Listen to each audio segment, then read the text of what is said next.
నమస్కారం ఘంటారావానికి స్వాగతం. ముందుగా ప్రధాన అంశాలు. తెలంగాణను దోచుకున్న వారిని వదిలిపెట్టేది లేదన్న మోదీ. కాళేశ్వరంపై కాంగ్రెస్ భారస కుమ్మక్కైందని విమర్శలు.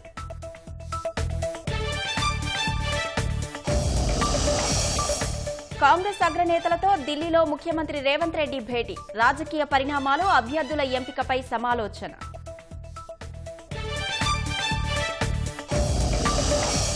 ప్రజాసేవ కోసమే పదవికి రాజీనామా చేశానన్న తమిళిసై. తెలంగాణ ప్రజల ప్రేమాభిమానాలు మరిచిపోనంటూ వ్యాఖ్య.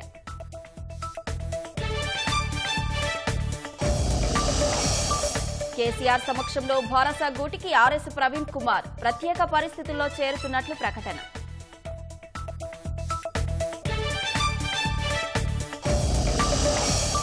ఆప్ నేతలతో కలిసి కవిత ఢిల్లీ మద్యం కుంభకోణానికి తెరలేపారు. నిబంధనలకు విరుద్ధంగా విధానాలు రూపొందించారన్న ఈడీ.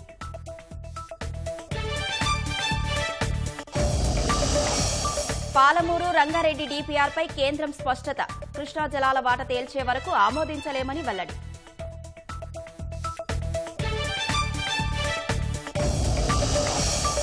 ఎలక్టోరల్ బాండ్ల అంశంలో ఎస్బీఐపై మరోసారి సుప్రీంకోర్టు ఆగ్రహం. మార్చి 21లోపు పూర్తి వివరాలు వెల్లడించాలని ఆదేశం.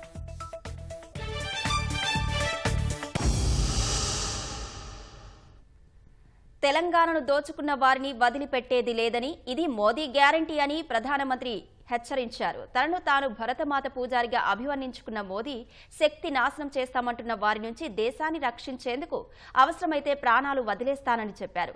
రాబోయే ఎన్నికల్లో ఎన్డీఏకు 400కు పైగా సీట్లు రావడం ఖాయమని విశ్వాసం వ్యక్తం చేశారు. లోక్సభ ఎన్నికల ప్రచారంలో భాగంగా మరోసారి రాష్ట్రంలో పర్యటించిన ప్రధాని నరేంద్ర మోదీ జగిత్యాలలో నిర్వహించిన భాజపా విజయ సంకల్ప సభలో పాల్గొన్నారు. తెలుగులో ప్రసంగం ప్రారంభించిన ప్రధాని కాంగ్రెస్ భారాస ఇండియా కూటములపై తీవ్ర విమర్శలు గుప్పించారు. ముంబైలో జరిగిన ఇండియా కూటమి సభను ప్రస్తావిస్తూ వారు శక్తి వినాశనాన్ని కోరుకుంటున్నారని విమర్శించారు.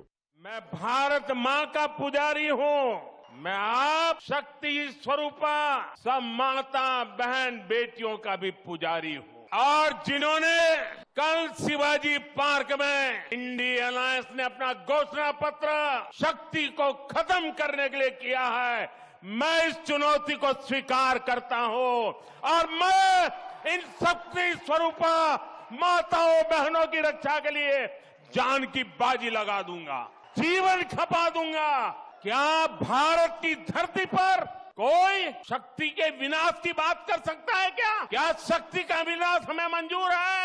हम सब शक्ति की आराधना करते हैं कि नहीं करते हैं? चंद्रयान की सफलता को भी जहां चंद्रयान ने लैंड किया, हमने उस सफलता को भी शिव शक्ति नाम देकर के शिव शक्ति को समर्पित किया है और ये लोग शक्ति के विनाश का बिगुल फूंक रहे हैं। माताएं बहनें, शक्ति स्वरूपा आप है। शक्ति का विनाश करने वालों का विनाश होना चाहिए कि नहीं होना चाहिए? एक तरफ शक्ति के विनाश के लोग करने वाले लोग हैं, दूसरी तरफ शक्ति की पूजा करने वाले लोग हैं। मुकाबला 4 जून को हो जाएगा।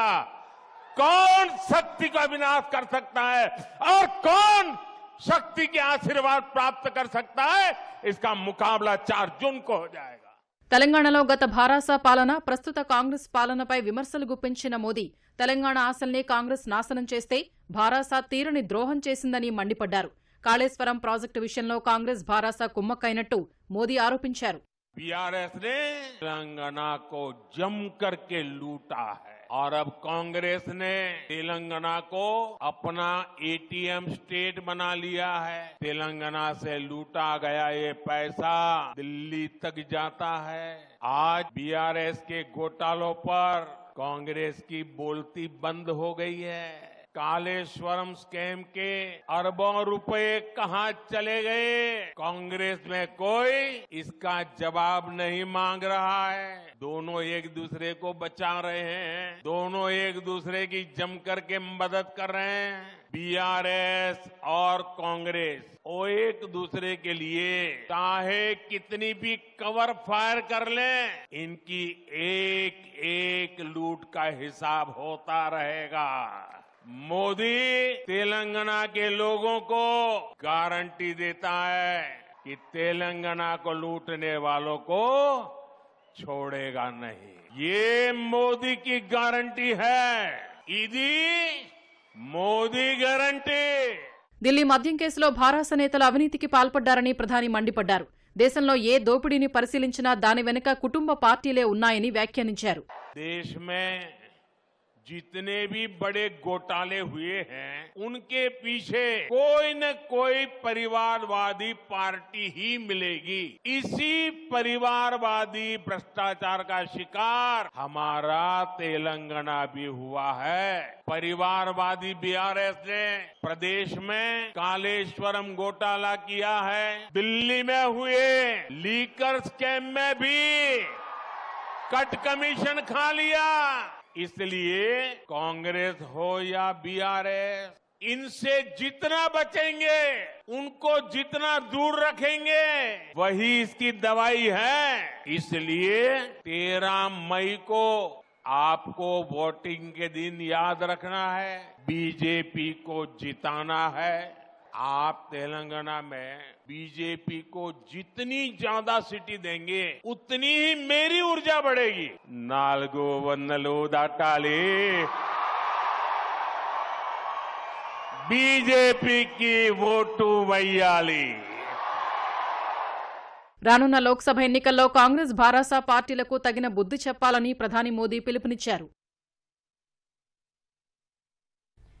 కాంగ్రెస్ అగ్రనేతలతో సీఎం రేవంత్ రెడ్డి ఢిల్లీలో భేటీ అయ్యారు. లోక్సభ ఎన్నికల షెడ్యూల్ విడుదల తర్వాత తొలిసారి భేటీ అయిన ముఖ్యమంత్రి రాష్ట్రంలోని రాజకీయ పరిణామాలు, మిగిలిన ఎంపీ అభ్యర్థుల ఎంపికపై చర్చించినట్లు సమాచారం. కేంద్ర ఎన్నికల కమిటీ రేపు నిర్వహించనున్న సమావేశం తదనంతరం అభ్యర్థుల ప్రకటన చేస్తుందని సీఎం రేవంత్ రెడ్డి వెల్లడించారు. తొలి జాబితాలో జహీరాబాద్, మహబూబాబాద్, నల్గొండ, మహబూబ్ నగర్ సీట్లకు అభ్యర్థులను ఇప్పటికే ప్రకటించగా మిగిలిన 13 నియోజకవర్గాలపై కాంగ్రెస్ సర్వేలు నిర్వహిస్తోంది. కృష్ణా జలాల్లో తెలంగాణ, ఆంధ్రప్రదేశ్ రాష్ట్రాల వాటాలు తేలుస్తూ ట్రైబ్యునల్ తీర్పు వచ్చే వరకు పాలమూరు రంగారెడ్డి ఎత్తిపోతల పథకం డీపీఆర్ను ఆమోదించలేమని కేంద్ర జలవనరుల శాఖ స్పష్టం చేసింది. సమాచార హక్కు చట్టం కింద రవికుమార్ అడిగిన సమాచారానికి కేంద్రం సమాధానమిచ్చింది. 2 రాష్ట్రాల మధ్య కృష్ణా జలాల వాటా తేల్చేందుకు కేంద్ర జలసంఘం 2023 అక్టోబర్లో బ్రిజేష్ కుమార్ ట్రైబ్యునల్కి అదనపు టర్మ్స్ ఆఫ్ రెఫరెన్స్ ఇచ్చినట్లు పేర్కొంది. ట్రైబ్యునల్లో కృష్ణా జలాల అంశం ఉన్నందున తుది నోటిఫికేషన్ వచ్చే వరకు పాలమూరు రంగారెడ్డి ఎత్తిపోతల పరిశీలన సాధ్యం కాదని స్పష్టం చేసింది.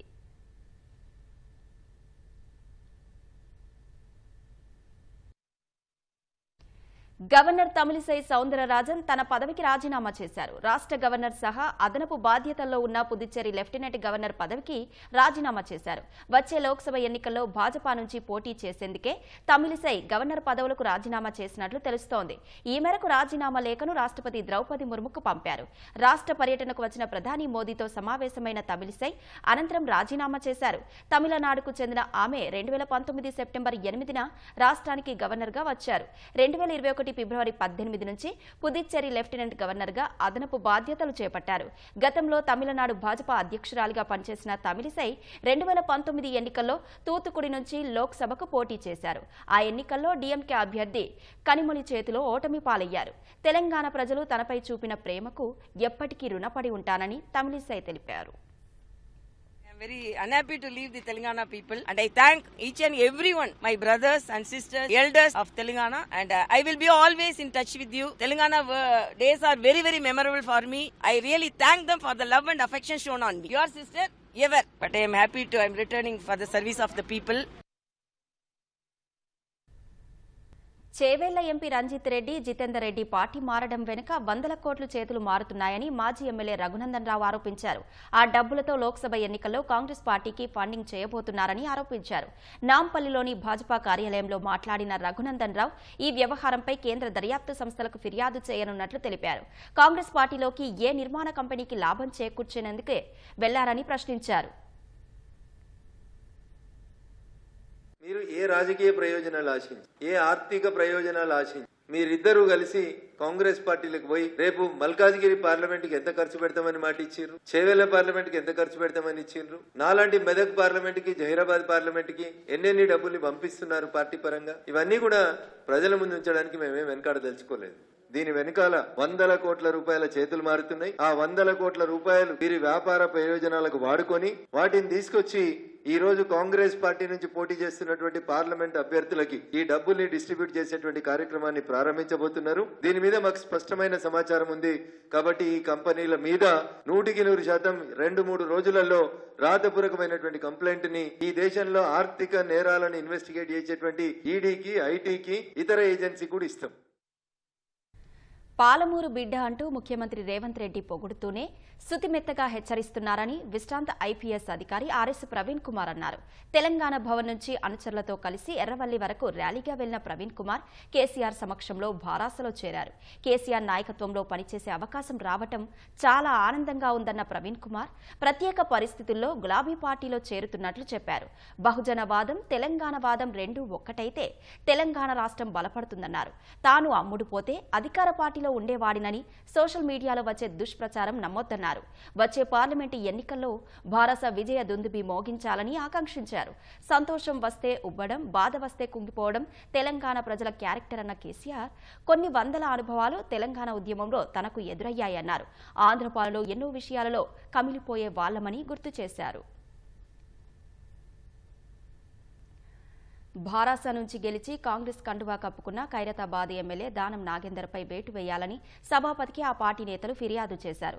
తమ వినతిపై స్పీకర్ సానుకూలంగా స్పందించినట్లు హుజూరాబాద్ ఎమ్మెల్యే పాడి కౌశిక్ రెడ్డి తెలిపారు. ప్రతిపక్షంలో ఉన్నప్పుడు ఫిరాయింపులను ప్రోత్సహించమన్న ముఖ్యమంత్రి రేవంత్ రెడ్డి ఇప్పుడు ఎందుకు పాటించారని కరీంనగర్ భారాస ఎంపీ అభ్యర్థి వినోద్ కుమార్ ప్రశ్నించారు. అనర్హత పిటిషన్ను త్వరగా తేల్చాలని శాసనసభాపతి ప్రసాద్ కుమార్ను కోరారు.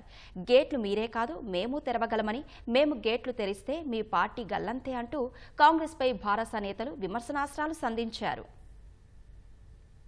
టీఆర్ఎస్ పార్టీలో గెలిచి కాంగ్రెస్ పార్టీ కనువగప్పుకొని చేరినందుకు ఖచ్చితంగా దానం నాగేందర్ గారిని డిస్క్వాలిఫై చేయాలని మేము పిటిషన్ ఇవ్వడం జరిగింది. స్పీకర్ గారు కూడా ఖచ్చితంగా చూసి మేము యాక్షన్ తీసుకుంటామని చెప్పడం జరిగింది. రేవంత్ రెడ్డి గారు ప్రతిపక్ష నాయకుడు ఉన్నప్పుడు, పిసిసి ప్రెసిడెంట్ గా ఉన్నప్పుడు ఒక పార్టీలో గెలిచి ఒక పార్టీలో చేరినోని రాళ్లతోని కొట్టి చంపాలన్నాడు. మరి వాళ్ళ రాళ్లతోని కొట్టి చంపుతారా? దానం నాగేందర్ గారిని మీరు ఏమన్నారు? పంజగుట్ట బార్కాడ బీడీలు అమ్ముకునేటోని అని అన్నారు. మరి ఆ బీడీలు అమ్ముకునేటోని ఎందుకు కొనుక్కున్నావు అని చెప్పి నేను అడుగుతా ఉన్నాను. మేము గేట్లు తెరిచినాం, మొత్తం వస్తున్నారని. బిడ్డ నువ్వు గేట్లు తెరిచినావు, మేము ఇంకా గేట్లు తెరవలే. ఇక మేము గేట్లు తెరిచిన రోజు మీరు మొత్తం భూస్థాపితం అవుతారు, తస్మాత్ జాగ్రత్త. స్పీకర్ ప్రసాద్ గారు యాజ్ ఎర్లీ యాజ్ పాసిబుల్ అంటే మీరు 24 గంటల్లో డిస్పోజ్ చేయొచ్చు. నా రిక్వెస్ట్ ఏంటంటే మీరు ఒక శాసనసభ స్పీకర్గా ఉన్నారు కాబట్టి మీరు వెంటనే డిస్పోజ్ చేయాలి. ఇంకా సుప్రీంకోర్టు తీర్పు ఏం చెప్పింది? మీరు వారం రోజులు చేసినా, నెల రోజులు పెండింగ్ పెట్టుకున్నా ఈ రోజు నుండే డిస్క్వాలిఫై అయినట్టే అని చెప్పేసింది.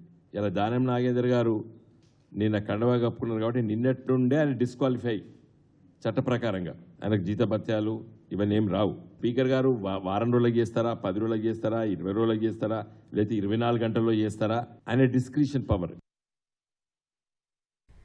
పార్టీ ఫిరాయింపులపై భారాస మాట్లాడడం దెయ్యాలు వేదాలు వల్లించినట్లుగా ఉందని పరిగి కాంగ్రెస్ ఎమ్మెల్యే రామ్మోహన్ రెడ్డి ధ్వజమెత్తారు. గత 10 ఏళ్లలో విచ్చలవిడిగా ఫిరాయింపులను కేసీఆర్ ప్రోత్సహించలేదా అని ప్రశ్నించారు. హైదరాబాద్ గాంధీ భవన్లో మాట్లాడిన ఆయన 2014లో 23 మంది ప్రతిపక్ష ఎమ్మెల్యేలను భారాసలో చేర్చుకున్నా అప్పటి స్పీకర్ అనర్హత చర్యలు తీసుకోలేదని ఆక్షేపించారు. కాంగ్రెస్ నుంచి సబితా ఇంద్రారెడ్డి, తెదేపా నుంచి తలసాని శ్రీనివాస్ యాదవ్తో రాజీనామా చేయించకుండా మంత్రివర్గంలోకి తీసుకోలేదా అని నిలదీశారు. మాజీ మంత్రివర్యులు, సీనియర్ శాసనసభ్యులు, బీసీ నాయకులు దానం నాగేందర్ గారు కాంగ్రెస్ పార్టీలో చేరడం మూలంగా బీఆర్ఎస్ నాయకులు అదేదో గతంలో వాళ్ళు ఎక్కడ చేయనట్టుగా, నీతికి నిజాయితీకి వాళ్ళ పార్టీ ఏదో నిదర్శనం అన్నట్టుగా స్పీకర్ గారి దగ్గరికి వెళ్లి రిప్రజెంటేషన్ ఇచ్చి ప్రెస్ మీటింగ్ పెట్టి చెప్పడం జరుగుతుంది. ఒకసారి వాళ్ళు ఆలోచన చేసుకోవాలి. పార్టీ ఫిరాయింపులపై బీఆర్ఎస్ తీరు దయ్యాలు వేదాలు వల్లించినట్టుగా ఉంది. 10 ఏళ్ల పాటు విచ్చలవిడిగా ఫిరాయింపులను ప్రోత్సహించింది కేసీఆర్ కాదా? కాంగ్రెస్, టీడీపీ, బీఎస్పీ చివరకు సిపిఐ ఎమ్మెల్యేలు కూడా ప్రలోభ పెట్టి మీ పార్టీలో చేర్చుకోలేదా? మాకు తప్పని పరిస్థితుల లోపల ఆత్మరక్షణలో భాగంగా మేము ఇతర పార్టీ నాయకులు ఎవరు వచ్చినా సరే చేర్చుకుంటాం. ఎందుకంటే మా పార్టీని మీరు పడగొడతామని చెప్తున్నారు కాబట్టి తప్పకుండా మేము చేర్చుకుంటామన్న విషయాన్ని కూడా స్పష్టంగా తెలియజేస్తున్నాం. కాంగ్రెస్ నేతలకు రాజకీయాలు, అక్రమ వసూళ్లపై ఉన్న శ్రద్ధ రైతులపై లేదని మాజీ మంత్రి జగదీష్ రెడ్డి విమర్శించారు. నీళ్లు లేక పంట పొలాలు ఎండిపోయి అన్నదాతలు బోరున విలపిస్తున్నా రాష్ట్ర ప్రభుత్వం పట్టించుకోవట్లేదని ఆగ్రహం వ్యక్తం చేశారు. నల్గొండ జిల్లా అనపర్తిలో మాజీ ఎమ్మెల్యే భూపాల్ రెడ్డితో కలిసి ఎండిన పంట పొలాలు, నిమ్మ తోటలను పరిశీలించారు. అన్నదాతలతో ముచ్చటించి వారి బాధలను అడిగి తెలుసుకున్నారు. మూసీ ప్రాజెక్టు కింద నీరందించే అవకాశం ఉన్నా ప్రభుత్వం నిమ్మకు నీరెత్తినట్లు వ్యవహరిస్తోందన్నారు. ఆల్మట్టి, నారాయణపూర్ నుంచి నీటిని తెప్పించి రైతులకు అందించాలని జగదీష్ రెడ్డి డిమాండ్ చేశారు. సూర్యాపేట జిల్లాకు వస్తున్న నీళ్లు కాళేశ్వరం నీళ్లు కాదు అని మాట్లాడింది. కాళేశ్వరం నీళ్లు కాకపోతే ఇప్పుడు ఎందుకు ఇస్తలేరు? ఆల్మట్టిలో నీళ్లున్నాయి, నారాయణపూర్లో నీళ్లున్నాయి. కర్ణాటక ముఖ్యమంత్రి, ఉప ముఖ్యమంత్రి, ఇతర మంత్రులందరూ కూడా వచ్చి ఎన్నికలలో ఇక్కడ ప్రచారం చేసిపోయారు. కాంగ్రెస్ పార్టీని గెలిపియండి, మేము కూడా మీకు సహాయపడతామని చెప్పారు. మరి వాళ్ళు చేయాలి. ఒక్క 10 టీఎంసీల నీళ్లు కనుక అక్కడి నుంచి వదిలితే ఇవాళ మహబూబ్నగర్ జిల్లా కావచ్చు, నల్గొండ జిల్లాలోని పరివాహక ప్రాంతంలో ఉన్న అన్ని పంట పొలాలు కూడా బ్రతికిపోతాయి. ఒక ఎకరం కూడా ఎండబెట్టే పని లేదు. ముఖ్యమంత్రి గాని, మంత్రులు గాని ముడుపుల వేటలు, ముడుపులు ఢిల్లీకి ఇచ్చి వచ్చే తపనలు తప్ప రైతాంగం ఏమవుతుంది, ప్రజలు ఏమవుతుందనే సోయి లేదు. ఢిల్లీ మద్యం కేసులో ఈడీ ప్రెస్ నోట్ విడుదల చేసింది. ఇప్పటి వరకు ఢిల్లీ, హైదరాబాద్, చెన్నై, ముంబై సహా 245 ప్రాంతాల్లో సోదాలు చేసినట్లు పేర్కొంది. ఢిల్లీ మద్యం కేసులో ఇప్పటి వరకు 15 మందిని అరెస్టు చేశామన్న ఈడీ ఢిల్లీ మద్యం కేసులో 128.79 కోట్ల నగదు సీజ్ చేశామని ప్రెస్ నోట్లో తెలిపింది. సిసోదియా, సంజయ్ సింగ్, విజయ్ నాయర్ సహా 15 మందిని అరెస్టు చేశామన్న ఈడీ హైదరాబాద్లోని కవిత ఇంట్లో ఈ నెల 15న సోదాలు చేశామని వెల్లడించింది. సోదాల సమయంలో కవిత బంధువులు ఆటంకం కలిగించారన్న ఈడీ ఆప్ నేతలతో కలిసి కవిత అక్రమాలకు పాల్పడినట్లు దర్యాప్తులో తేలిందన్నారు. ఆప్ నేతలతో కలిసి కవిత ఢిల్లీ మద్యం కుంభకోణానికి తెరలేపారన్న ఈడీ ఆమ్ ఆద్మీ పార్టీకి కవిత 100 కోట్లు చెల్లించారని పేర్కొంది. కేజ్రీవాల్, సిసోదియాతో కలిసి కవిత కుట్ర పన్నారన్న ఈడీ 2021-22 ఏడాదిలో మద్యం కుంభకోణానికి పాల్పడ్డారని వెల్లడించింది. మద్యం పాలసీని నిబంధనలకు విరుద్ధంగా రూపొందించారని పేర్కొన్న ఈడీ హోల్సేల్ డీలర్ల నుంచి వచ్చిన డబ్బును వాటాలుగా పంచుకున్నారని తెలిపింది. ఒక నేరాభియోగ పత్రం, 5 అనుబంధ పత్రాలు దాఖలు చేసినట్లు ఈడీ అధికారులు వెల్లడించారు. ఢిల్లీ మద్యం కేసులో ఎన్ఫోర్స్మెంట్ డైరెక్టరేట్ ఈడీ తనను అరెస్టు చేయడాన్ని సవాల్ చేస్తూ భారస ఎమ్మెల్సీ కవిత సుప్రీంకోర్టులో పిటిషన్ వేశారు. ఇదే అంశంపై తాను వేసిన పిటిషన్పై సుప్రీంకోర్టులో విచారణ జరుగుతుండగానే అరెస్టు చేశారని కవిత తన పిటిషన్లో పేర్కొన్నారు. గతంలో విచారణలో సమన్లు జారీ చేయబోమని కోర్టుకు చెప్పిన ఈడీ తనను అక్రమంగా అరెస్టు చేశారని వివరించారు. ఈడీ కోర్టు ధిక్కరణకు పాల్పడినట్లుగా భావించి దర్యాప్తు సంస్థపై తగిన చర్యలు తీసుకోవాలని పిటిషన్లో విజ్ఞప్తి చేశారు. ఆ పిటిషన్పై రేపు విచారణ చేపట్టనున్నట్లు సుప్రీంకోర్టు తెలిపింది. 85 ఏళ్లు దాటిన వృద్ధులందరికీ ఇంటి నుంచే ఓటు వేసే సౌకర్యాన్ని కల్పిస్తున్నట్లు రాష్ట్ర ఎన్నికల ప్రధాన అధికారి వికాస్ రాజ్ పేర్కొన్నారు. రాష్ట్ర వ్యాప్తంగా 185,000 మంది ఈ సౌకర్యానికి అర్హులని హైదరాబాద్లోని బీఆర్కే భవన్లో వెల్లడించారు. ఇంటి వద్ద ఓటింగ్ కోసం ఫారం డి పంపిణీ చేయాలని అధికారులను ఆదేశించామన్నారు. ఇందుకోసం ఏప్రిల్ 22 వరకు దరఖాస్తులు చేసుకోవచ్చని సూచించారు. రాష్ట్రంలోని 17 పార్లమెంటు సెగ్మెంట్లతో పాటు కంటోన్మెంట్ అసెంబ్లీ స్థానానికి ఎన్నిక నిర్వహించనున్నట్లు తెలిపారు. ఎన్నికలకు అన్ని విధాల అధికారులను సంసిద్ధం చేశామని, ప్రశాంత వాతావరణంలో ఎన్నికలు జరిగేలా ఏర్పాట్లు జరుగుతున్నాయన్నారు. Returning officers, DOs, police officers ఈ 3 కేటగిరీస్ని ఢిల్లీలో పిలిపించి ఈసీఐ వారు ట్రైనింగ్ ఇన్స్టిట్యూట్ ఉంది, అక్కడ ట్రైనింగ్ ఇవ్వడం జరిగింది.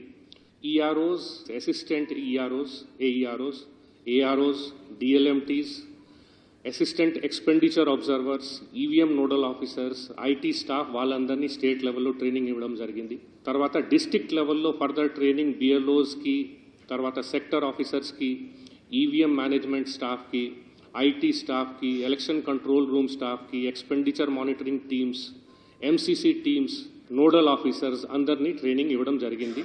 ఈవీఎంస్ మా దగ్గర రెడీగా ఉన్నాయి. This is the requirement that we have of 57,000 BUs, 44,500 CUs అంటే కంట్రోల్ యూనిట్స్, 48,000 అంటే స్లైట్లీ ఎక్కువ వీవీప్యాట్ మెషిన్స్ మనకు అవసరం ఉంది. We have more than sufficient machines with us. FLC కూడా ఆల్రెడీ చేయడం జరిగింది. ఈవీఎంస్ అండ్ వీవీప్యాట్స్కి FLC was done in presence of the political parties. Conduct of FLC was also done. అంటే బేసికలీ ఎఫ్ఎల్సి ఎట్లా చేయాలి దాని మీద కూడా ఫస్ట్ టైం మంచిగా ట్రైనింగు డిఓస్, డిప్యూటీ డిఓస్కి కూడా ఇవ్వడం జరిగింది.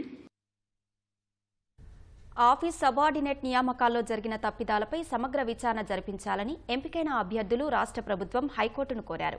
మేడ్చల్ మల్కాజిగిరి జిల్లా కోర్టులో అటెండర్ పోస్టులకు దరఖాస్తు చేసుకున్నట్లు అభ్యర్థులు తెలిపారు. ఎంతో కష్టపడి పరీక్ష పాసై ధ్రువపత్రాల పరిశీలనకు హాజరై అర్హత పొందినట్లు తెలిపారు. తొలుత దరఖాస్తు డిక్లరేషన్లో నాన్ లోకల్ అని రాసి చెబుతూ ఉద్యోగాలు రావని చెబుతున్నారని ఆవేదన వ్యక్తం చేశారు. వెబ్సైట్లో పెట్టారు. 17కి 63 మందికి కాల్స్ వచ్చినాయి. అపాయింట్మెంట్ లెటర్ ఇస్తున్నాం రమ్మని. ఆ 63 మంది వెబ్సైట్ లిస్ట్లో మా నేమ్స్ లేవు. ఎంతమంది లేవని చూసరికి 18 మంది ఉన్నాం. మేము అదే రోజు కాల్ చేస్తున్నాం. కాల్ చేస్తే వాళ్ళు రెస్పాండ్ అవ్వలేదు. నెక్స్ట్ డే వెళ్ళినాం. మరి మా నేమ్ ఎందుకు రాలేదు, మేము కూడా సెలెక్టెడ్ క్యాండిడేట్సే కదా అంటే లోకల్ నాన్ లోకల్ ఇష్యూ జరుగుతుంది, హైకోర్టుకి పంపించినాము. ఒక 20 days 1 monthలో మీ రిజల్ట్ కూడా వస్తుంది, అప్పుడు మేము చెప్తాం వచ్చాయని చెప్పారు. జైనింగ్ ఆర్డర్స్ ఇచ్చే ముందు ఏదైతే 63 మంది లోకల్ వాళ్ళకి ఇచ్చి 18 మంది నాన్ లోకల్ పేరిట మమ్మల్ని ఆపడం జరిగింది. ఈ మధ్య కాలంలో తెలిసింది ఏంటంటే మా 18 మంది నాన్ లోకల్ వాళ్ళ ప్లేస్ లో మళ్ళీ లోకల్ వాళ్ళకు కొంతమంది వేరే ఉద్యోగాలు ఇచ్చేటువంటి ప్రయత్నం చేస్తున్నారని తెలిసింది. మేము ఎగ్జామ్ రాసి పాస్ అయినాము, మమ్మల్ని తప్పియడం ఇది భావ్యంగా, దయచేసి మాకు న్యాయం చేయాలి. విధి ఆ అమ్మాయికి ఒకేసారి 2 పరీక్షలు పెట్టింది. ఏడాదంతా ఎదురు చూసింది ఒకటైతే కలలోనైనా ఊహించనిది మరొకటి. తల్లిదండ్రుల కలల సాకారానికి తొలిమెట్టు వేస్తుండగానే కాయకష్టం చేసి చదివించిన కన్న తండ్రి కన్నుమూశాడు. 10వ తరగతి పరీక్షకు హాజరవుతున్న ఓ విద్యార్థిని ఎదుర్కొన్న ఈ విషాద ఘటన కామారెడ్డి జిల్లాలో చోటు చేసుకుంది. నస్రుల్లాబాద్లో దండ్రు శ్రీనివాస్ అనే వ్యక్తి పంచాయతీ కార్మికుడిగా పనిచేస్తున్నాడు. శ్రీనివాస్కు భార్య, 2 ఆడపిల్లలు ఉండగా చిన్న పాప స్రవంతి గ్రామంలోని జిల్లా పరిషత్ ఉన్నత పాఠశాలలో 10వ తరగతి చదువుతోంది. రాష్ట్ర వ్యాప్తంగా 10వ తరగతి పరీక్షలు ప్రారంభం కాగా స్రవంతి తొలి రోజు పరీక్ష కోసం సిద్ధమవుతోంది. పరీక్షకు వెళ్తున్న బిడ్డకు అన్ని వస్తువులు కొనిచ్చి జాగ్రత్తలు చెప్పిన శ్రీనివాస్ ఇంట్లో ఒక్కసారిగా కుప్పకూలిపోయాడు. ఆ ఘటనతో ఒక్కసారిగా విషాదం అలుముకుంది. ఊహించని పరిణామంతో ఆ కుటుంబం దుఃఖసాగరంలో మునిగిపోయింది. తండ్రి మరణం, పరీక్షలు ప్రారంభమవుతున్న తరుణంలో ఆ బాలిక సాహసోపేత నిర్ణయం తీసుకుంది. కన్నీటిని ఆపుకొని పక్కనే ఉన్న మీర్జాపూర్ సెంటర్కు వెళ్లి స్రవంతి పరీక్ష రాసింది. ఆమె పరిస్థితి చూసి తోటి విద్యార్థులు భావోద్వేగానికి గురయ్యారు.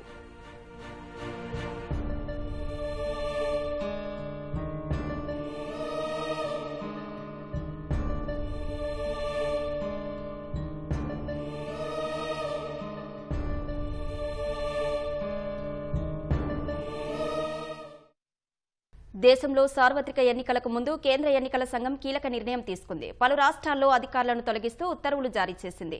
గుజరాత్, ఉత్తరప్రదేశ్, బీహార్, జార్ఖండ్, హిమాచల్ ప్రదేశ్, ఉత్తరాఖండ్ హోంశాఖ కార్యదర్శులను ఈసీ తొలగించింది. పశ్చిమ బంగాల్ డీజీపీని తొలగించింది. బృహన్ ముంబై కార్పొరేషన్ కమిషనర్, అదనపు డిప్యూటీ కమిషనర్లపై ఎన్నికల సంఘం వేటు వేసింది. ఎలక్షన్ కోడ్ అమల్లోకి వచ్చాక తొలిసారి ఈసీ ఈ చర్యలు చేపట్టింది. ఎలక్టోరల్ బాండ్ల విషయంలో స్టేట్ బ్యాంక్ ఆఫ్ ఇండియాపై సుప్రీంకోర్టు ఆగ్రహం వ్యక్తం చేసింది. మార్చి 21 లోపు ఎన్నికల బాండ్ల పూర్తి వివరాలను వెల్లడించాలని ఆదేశించింది. ఎంపిక చేసిన సంస్థల వివరాలే కాకుండా ఎలక్టోరల్ బాండ్లు కొనుగోలు చేసిన అందరి వివరాలు ఇవ్వాల్సిందేనని సర్వోన్నత న్యాయస్థానం తేల్చి చెప్పింది. ఈ విషయంలో ఇక ఎలాంటి సందేహాలకు తావులేదని సీజేఐ జస్టిస్ డివై చంద్రచూడ్ స్పష్టం చేశారు. ఎన్నికల బాండ్ల బహిర్గతం అంశంలో స్టేట్ బ్యాంక్ ఆఫ్ ఇండియాకు సుప్రీంకోర్టు రాజ్యాంగ ధర్మాసనం మరోసారి స్పష్టమైన ఆదేశాలు జారీ చేసింది. మార్చి 21లోగా ఎలక్టోరల్ బాండ్ల వివరాలను పూర్తిగా వెల్లడించాలని ఎస్బీఐను సీజేఐ జస్టిస్ చంద్రచూడ్ నేతృత్వంలోని 5 సభ్యుల రాజ్యాంగ ధర్మాసనం ఆదేశించింది. తమ వద్ద ఉన్న ఎలక్టోరల్ బాండ్ల వివరాలన్నీ బహిర్గతం చేశామని, ఎలాంటి వివరాలు దాచిపెట్టలేదని గురువారం సాయంత్రం 5 గంటలలోపు ప్రమాణపత్రం దాఖలు చేయాలని ఎస్బీఐ చైర్మన్ దినేష్ కేరాను సుప్రీంకోర్టు రాజ్యాంగ ధర్మాసనం ఆదేశించింది. బాండ్ల నెంబర్లతో సహా అన్ని వివరాలను ఇవ్వాలని ఎస్బీఐని ఆదేశించింది. స్టేట్ బ్యాంక్ ఆఫ్ ఇండియా తరపున విచారణకు హాజరైన సీనియర్ న్యాయవాది హరీష్ సాల్వే ఎలక్టోరల్ బాండ్ల సీరియల్ కోడ్ను కూడా ఎన్నికల సంఘానికి ఇచ్చేందుకు ఎస్బీఐ సిద్ధంగా ఉందని కోర్టుకు తెలిపారు. ఎలక్టోరల్ బాండ్లకు సంబంధించి తమ వద్ద ఉన్న మొత్తం సమాచారాన్ని అందిస్తామని, ఎలాంటి డేటాను ఎస్బీఐ తన వద్ద ఉంచుకోదని సాల్వే కోర్టు దృష్టికి తెచ్చారు.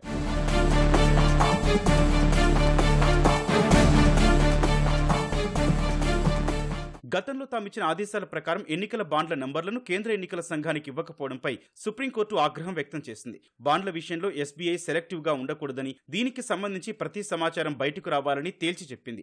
ఏ దాత ఏ పార్టీకి ఎంత ఇచ్చారనే విషయాన్ని తెలియచేసే యూనిక్ నంబర్లతో పాటు అన్ని వివరాలను ఎస్బీఐ ఈసీకి ఇవ్వాల్సిందేనని, ఇందులో ఎలాంటి సందేహాలకు ఇక తావు లేదని స్పష్టం చేసింది.